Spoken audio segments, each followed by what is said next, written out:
अस्सलाम वालेकुम, it's your doctor Awais Ahmed. आज की वीडियो उन तमाम मरीज़ों के लिए जिनको वहम, शक और वसवसा की बीमारी है, यानी जिनको ओसीडी की बीमारी है, बहुत ज़्यादा स्पेशल और ज़रूरी है। आज की वीडियो में आप लोगों के साथ मेरी सबसे फेवरेट थ्योरी जो है वो शेयर करना चाहता हूँ। मैं समझता हूँ अगर आपको इस थ्योरी के बारे में इल्म नहीं है, आपको इस थ्योरी के बारे में इंफॉर्मेशन नहीं है और इस थ्योरी की अंडरस्टैंडिंग आपको नहीं है, तो आप ओसीडी का इलाज नहीं कर सकते, ना आप खुद कर सकते हैं और ना आप साइकियाट्रिस्ट से कर सकते हैं। तो आज की वीडियो बहुत ज़्यादा स्पेशल और ज़रूरी है, क्योंकि आज की वीडियो में मैं आप लोगों के साथ पता है कौन सी थ्योरी जो मेरी फेवरेट है वो शेयर करने जा रहा हूँ। That is called behavioural theory of OCD या learning theory of OCD. Behavioural theory of OCD हमें ये बताती है कि ये ओसीडी की बीमारी आपने ज़िंदगी में सीखी है। बिहेवियरल थ्योरी ऑफ ओसीडी हमें बताती है कि ये जो बिहेवियर आपने अपनाया है ओसीडी की बीमारी में, ये आपने अपनी ज़िंदगी में अपनाया है, ये आपके कुछ लाइफ एक्सपीरियंसेस है, कुछ वाक़यात आपके साथ हुए हैं लाइफ में, ज़िंदगी में कुछ हुआ है, उससे आपने कुछ सीखा है और उस सीखने की वजह से आज आप ओसीडी के मरीज़ हो। ये थ्योरी हमें ये इंटरेस्टिंग बात बताती है कि anything that is learn can be unlearned. हर वो चीज़ जो आपने सीखी है ज़िंदगी में वो आप भुला भी सकते हैं, क्योंकि ये हमारे दिमाग की खासियत है, ये उसकी एक क्वालिटी है, क्योंकि वो जो चीज़ सीखता है उस चीज़ को भुलाता भी है। जो सबक आप याद करते हो आज कुछ वक्त के लिए वो आपके माइंड में होता है, फिर उसके बाद आप अगर उसको रिपीट ना करें तो आप भूल जाते हो उसको। तो आज की थ्योरी हमें बताती है कि जो चीज़ आपने अपनी ज़िंदगी में सीखी है, जो ओसीडी अपनी ज़िंदगी में सीखी है, ओसीडी का जो बिहेवियर आपने ज़िंदगी में अपनाया है उसको आप अपनी ज़िंदगी से ख़त्म भी कर सकते हैं और उस बिहेवियर को आप भुला भी सकते हैं, उस मेमोरी पैटर्न को आप अपने दिमाग से रिमूव भी कर सकते हैं। सो ये थ्योरी किसने पेश की थी? ये उस टाइम एक साइंटिस्ट था जिस टाइम हम पाकिस्तान और इंडिया की आज़ादी की जंग लड़ रहे थे 1947 में। 1947 में साइकोलॉजिस्ट जो अंग्रेज़ लोग हैं वो तरक्की कर रहे थे और हम उस टाइम आज़ादी की जंग लड़ रहे थे। तो 1947 में एक साइंटिस्ट था, उसका नाम था मावरर। मावरर ने 1947 में बिहेवियरल थ्योरी ऑफ ओसीडी पेश की थी।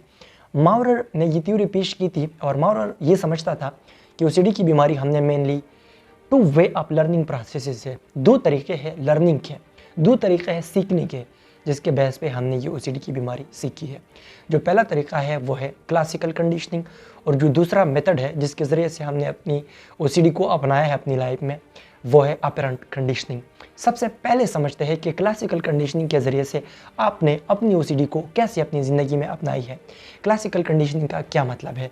क्लासिकल कंडीशनिंग का सिंपल मतलब ये है कि आपकी ज़िंदगी में कुछ नॉर्मल चीज़ें हैं, आपने उसको एक इबनॉर्मल चीज़ के साथ कनेक्ट किया है। Something normal is connected with something abnormal by you. आपकी ज़िंदगी में कुछ नॉर्मल वाक़यात हो गई, कुछ नॉर्मल सिचुएशन आ गई, कुछ नॉर्मल एक्सपीरियंसेस हो गई, आपने उनको एक इबनॉर्मल खौफ के साथ कनेक्ट कर दिया। मिसाल से समझाना चाहता हूँ, एक स्टोरी आप लोगों को समझाना चाहता हूँ। एक औरत है, एक लड़की है, वो बाज़ार गई, उसने बाज़ार से खुराक के लिए फ्रूट लाए और साथ में सब्ज़ी लाए। सब्ज़ी उसने पकाई और फ्रूट उसने खा लिए। जैसे ही उसने खाना खा लिया तो उसके बाद उसको हो गया फूड पॉइजनिंग, उसका पेट ख़राब हो गया, उसको उल्टी आने लगी, उसको बुखार भी हो गया। 3-4 दिन वो शदीद तकलीफ़ में मुब्तला थी।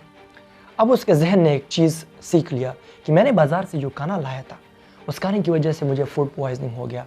उसकी ज़िंदगी में, उस औरत की ज़िंदगी में एक इवेंट हो गया। वो इवेंट क्या था? उसने बाज़ार से कोई खाना लाया और उसकी वजह से उसको फूड पॉइजनिंग हो गया। अब इस औरत ने अपने जहन में ये बिठा लिया कि जब भी मैं बाज़ार से खाना लाऊंगी तो उसकी वजह से मुझे फूड पॉइजनिंग का ख़तरा होगा। I will be the risk of food poisoning जब मैं बाज़ार से अपने लिए खाना लाऊंगी। अब जब सेकंड टाइम वो बाज़ार से खाना लाती है तो वो उस फ्रूट्स को, सब्जियों को बार बार चेक करती है, बार बार उसको वॉश करती है, बार बार उसको धोती है, क्योंकि उसको ये, उसके जहन में ये चीज़ होती है कि इसकी वजह से मुझे दोबारा वही तकलीफ़ होगी, दोबारा मुझे फूड पॉइजनिंग होगा। अब ये उसकी आदत का एक हिस्सा बन जाता है। अब जब भी वो बाज़ार से कोई चीज़ लाती है खाने वाली तो वो उसको बार बार चेक करती है, उसको बार बार धोती है और इसलिए उसको हो जाती है ओसीडी। ओसीडी में कौन सी? कंटेमिनेशन वाली ओसीडी। वो ये समझती है कि ये जो बाज़ार से मैं खाना लाती हूँ ये कंटेमिनेटेड होगी, ये साफ़ नहीं होगी और इसको मैं घर में बार बार वॉश आउट करूँगी, बार बार इसको धोऊँगी, इसकी वजह से ये साफ़ होगी।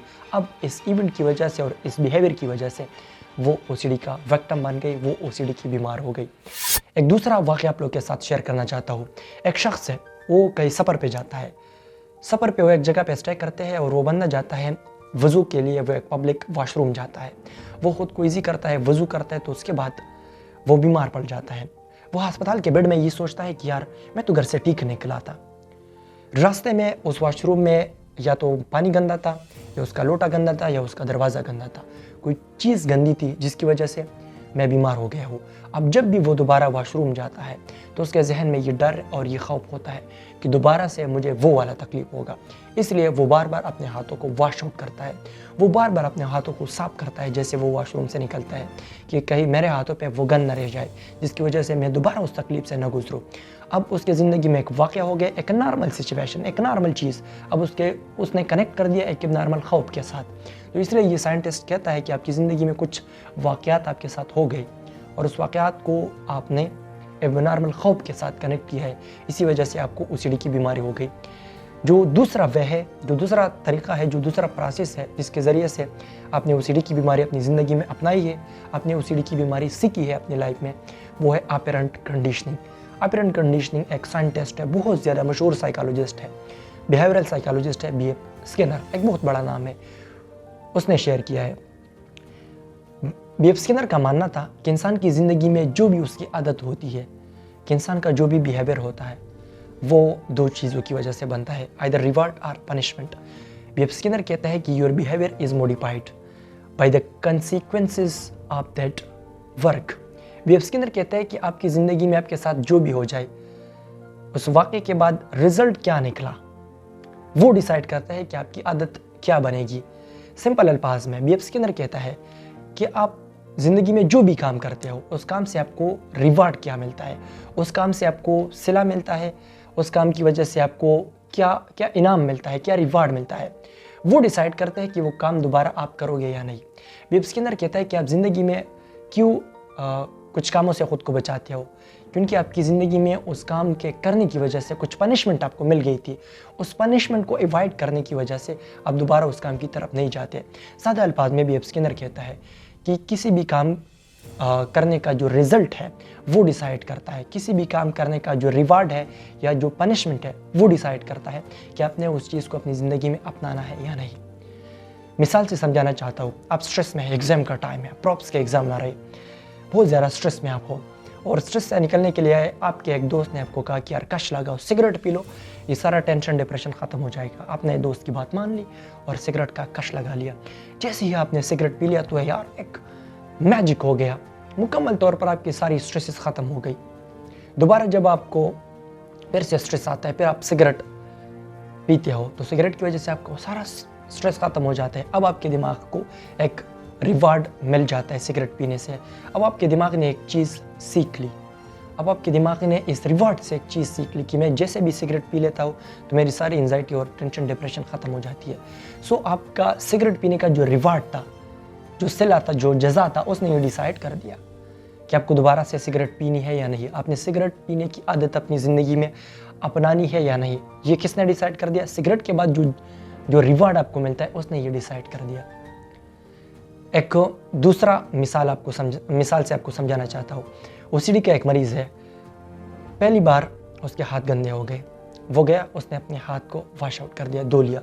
जैसे वो हाथ अपने धो लेता है तो उसको एक नेचुरल रिलैक्सेशन वाली फीलिंग्स आती है। वो कहते हैं कि यार हाथ धोने से तो मैं बहुत ज़्यादा रिलैक्स हो गया, हाथ धोने से तो मेरी वो बीमारी ख़त्म हो गई। अब दूसरी मरतबा फिर उसको सोचा गया कि यार आपके हाथ गंदे हो गए, दरवाजे को आपने हाथ लगाए थे, वॉशरूम गए थे, आपके हाथ गंदे हो गए। दोबारा वो जाता है और अपने हाथों को धोता है। जैसे ही वो बंदा अपने हाथों को धोता है तो उसकी एंजाइटी ख़त्म हो जाती है। अब ये रिवार्ड जो हाथ धोने के बाद उसको मिलता है, B.F. स्किनर कहते हैं कि ये रिवार्ड डिसाइड करता है कि आपने इस हाथ धोने की आदत अपनानी ही अपनी ज़िंदगी में या नहीं अपनानी। सो इट मीन्स कि आपने ज़िंदगी में जो आदत अपनाए हैं वो आपने क्यों अपनाए हैं? क्योंकि आपने इसलिए अपनाए हैं कि आपने इससे पहले जो काम किए थे उसकी वजह से आपको रिवार्ड मिला था या आपको पनिशमेंट मिल गई थी। उस रिवार्ड और उस पनिशमेंट के बेसिस पे आपने ये आदत अपनी ज़िंदगी में अपनाई है। अब आप मुझसे सवाल कर सकते हो कि यार आपके साथ क्या एविडेंस है कि ये थ्योरी ट्रू है? ये थ्योरी इसलिए ट्रू है कि जब हम ओसीडी के मरीजों से पूछते हैं कि आप पे ये बीमारी कब से स्टार्ट हो गई, तो वो एक ख़ास इवेंट की तरफ इशारा करता है, वो एक ख़ास सिचुएशन की तरफ इशारा करता है, वो एक ख़ास वाक़े की तरफ इशारा करते हैं कि मेरे साथ वो काम हो गया, वो चीज़ मैंने एक्सपीरियंस कर दी, फिर उसके बाद ये सारी कहानी स्टार्ट होगी। वो एक ख़ास इवेंट की तरफ इशारा करता है। सो इट मीन्स कि आपकी ज़िंदगी में जो भी इवेंट आ गया उसको आपने क्या मीनिंग दे दी है, وہ میننگ ڈیسائیڈ کرتا ہے کہ آپ کو OCD کی بیماری آپ کی لائف میں ہونی ہے یا نہیں. سو آج کی سبق میں، آج کی تھیوری میں ہم نے 3 چیزیں مینلی سیکھ لی. جو پہلا چیز ہم نے سیکھ لیا وہ یہ تھا کہ آپ کی زندگی میں کوئی بھی ٹرامیٹک ایکسپیرینس، آپ کی زندگی میں کوئی بھی معمولی واقعہ، آپ کی زندگی میں کوئی بھی سچویشن، کوئی بھی ایونٹ، کوئی بھی بیماری وہ ڈیسائیڈ کرے گی کہ آپ کو لائف لانگ OCD ہوگی یا نہیں. مطلب آپ کی زندگی میں اگر ایک ٹراما بھی آ گیا، ایک اسٹریسفل سچویشن بھی آ گیا تو اس کی وجہ سے آپ کو لائف لانگ OCD کی بیماری ہو سکتی ہے. جو دوسرا سبق آج کی تھیوری سے ہم نے سیکھ لیا وہ یہ تھا کہ اگر ہم اس ریپیٹیٹیو کام کو، اس بار بار جو ہم کام کرتے ہیں، اگر اس کمپلشن کو ہم ایکسپوجر اینڈ رسپانس پریونشن کے ذریعے سے بلاک کریں تو ہم OCD کی بیماری کو کنٹرول کر سکتے ہیں. جو تیسرا اہم چیز جو پیرنٹس کو سیکھنی ہے اور جو ہم نے اس تھیوری سے سیکھ لیا وہ ہے آبزرویشنل لرننگ. آبزرویشنل لرننگ ہمیں یہ بتاتی ہے کہ بچوں کے لیے ان کے ماں باپ ساری چیزیں ہوتی ہے، کیونکہ بچوں کی ساری دنیا، ساری سوچ کا محور، ان کی ساری زندگی، ساری سیکھنا وہ ماں باپ کے ارد گرد گھومتی ہے. اس کے ماں باپ ڈیسائیڈ کریں گے کہ اس بچے کی لائف کیسے ہوگی. اگر ماں باپ ٹینشن، انزائٹی اور ڈپریشن والے ہیں تو ان کے بچوں میں بھی یہ ساری مسئلے ہوگی. اگر ماں باپ میں OCD کی بیماری ہے تو اس کے بچوں میں بھی یہ بیماری ہوگی، کیونکہ بچہ سیکھتا ہے اپنے ماں باپ سے. ان کے لیے جو پرائمری چیز ہوتی ہے لرننگ کے، وہ ان کے ماں باپ ہوتے ہیں. سو اگر آپ چاہتے ہیں کہ اپنے بچوں کی اچھی تربیت کریں تو خود کو ایسا بنائیں، خود اچھے عادات اپنائیں، خود اچھا بیہیویئر اپنائیں، خود اچھے کام کریں آپ، کیونکہ آپ کا بچہ آپ سے ساری وہی چیزیں کاپی کرتا ہے. سو آبزرویشنل لرننگ ہمیں یہ بتاتا ہے کہ اگر ایک پیرنٹس میں OCD کی بیماری ہے اور وہ بار بار اپنے ہاتھوں کو دھوتا ہے تو اس کا بچہ سیکھتا ہے کہ میرے امی ابو تو بار بار اپنے ہاتھوں کو دھوتے ہیں، وہ بار بار دروازے کو چیک کرتے ہیں، وہ بار بار کسی کام کو کرتے ہیں، بار بار ایک سوچ کو اپناتے ہیں اور یہ سوچ وہی بچے سیکھتے ہیں. وہ بچے ان کو اپنے لیے نارمل چیزیں سمجھتے ہیں. ان دا سیم پیٹرن جیسے ہی وہی چیزیں سیکھتے ہیں اپنے پیرنٹس سے تو لیٹر لائف میں ان کو OCD کی بیماری ہو جاتی ہے. سو ویڈیو کے سٹارٹ میں نے آپ لوگوں کو بتایا تھا کہ آج کی ویڈیو علاج کے لیے سمجھنا بہت زیادہ ضروری ہے، کیونکہ بیہیویئرل تھیوری کے بیسس پہ ہم آپ کے OCD کو کنٹرول کریں گے. وہ تو میں بعد میں آپ لوگوں کے ساتھ شیئر کروں گا، کیونکہ OCD اتنی معمولی بیماری نہیں ہے. سب سے پہلے جو طریقہ ہے جس کے ذریعے سے میں اس بیماری کا علاج آپ لوگوں کے ساتھ شیئر کروں گا وہ ہے exposure and response prevention therapy. Exposure and response prevention therapy میں کیا کروں گا؟ میں آپ کو ایکسپوز کروں گا اس سچویشن کو جس سچویشن سے آپ ڈرتے ہو. آپ گندے ہاتھوں سے ڈرتے ہو نا اور اس کو بار بار دھوتے ہو. میں آپ کو ایکسپوز کروں گا، آپ کو کہوں گا کہ یار جا کے اپنے ہاتھوں کو پہلے سے گندا کرے اور پھر اس کو دھونا نہیں ہے آپ نے. اسی طرح بار بار کچھ ٹیکنیکس ہے وہ میں آپ کے ساتھ شیئر کروں گا. آپ کو اس سچویشن کو ایکسپوز کروں گا اور پھر آپ کو کمپلجن سے بچاؤں گا. ایکسپوز تو میں آپ کو کروں گا لیکن رسپانس سے میں آپ کو بچاؤں گا. تو ٹائم کے ساتھ ساتھ یہ آپ کی OCD کی جو کمپلجنس ہے، آپ کی OCD کی جو انزائٹی ہے، جو بیماری ہے، یہ آپ کی لائف سے ختم ہو جائے گی. اس کو کہتے ہیں ERP تھیراپی. جو دوسرا طریقہ ہے جس کے ذریعے سے میں آپ کی OCD کو ٹریٹ کروں گا وہ ہے آپ کی ہیبٹ ریورسل. OCD آپ کی ایک ہیبٹ بن گئی ہے، آپ کی ایک عادت بن گئی ہے. اب ہیبٹ ریورسل ٹیکنیک کے ذریعے سے میں آپ کی OCD کو ٹریٹ کروں گا. آپ خود بھی اس کو سرچ کر سکتے ہیں. جو تیسرا وے ہے جس کے ذریعے سے میں آپ کے OCD کو ٹریٹ کروں گا وہ ہے ڈیسینسٹائزیشن. جس کام سے آپ زندگی میں ڈرتے ہو میں آپ کو اس کام کے سامنے لاؤں گا، میں آپ کو اس خوف کے سامنے لاؤں گا اور ریپیٹڈ ایکسپوجر کی وجہ سے آپ کا برین یہ چیز سیکھ جائے گا کہ یہ چیز خطرناک نہیں ہے. اس لیے یہ آپ کا برین ڈیسینسٹائز ہو جائے گا اور OCD کی بیماری آپ کی لائف سے ختم ہوگی. ڈیسینسٹائزیشن کیسے کام کرتا ہے سمپل سمجھانا چاہتا ہوں. آپ ایک کمرے کے اندر آ گئے اور اس کمرے میں بہت زیادہ شدید اسمیل ہے. آپ نے نوٹ کیا ہوگا کہ کچھ منٹوں کے بعد پھر آپ کو وہ اسمیل نہیں آتی. اگلا بندہ جب کمرے آتے ہے وہ اس طرح کرتا ہے کہ مجھے بہت زیادہ بدبو آ رہی ہے اس چیز کی. لیکن جیسے ہی ٹائم ہو جائے، ٹائم کے ساتھ ساتھ جو ریسیپٹر ہے آپ کے اسمیل والے وہ ڈیسینسٹائز ہو جاتے ہیں، پھر وہ اسمیل کو پرسیو نہیں کرتے. تو اسی وے میں آپ کی جو OCD کے جو آبسیشنس ہے اس کو ختم کروں گا، اس کو ڈیسینسٹائزیشن کے ذریعے سے آپ کی زندگی سے مکمل طور پر ختم کروں گا. تھینک یو سو مچ. جزاک اللہ. اللہ حافظ.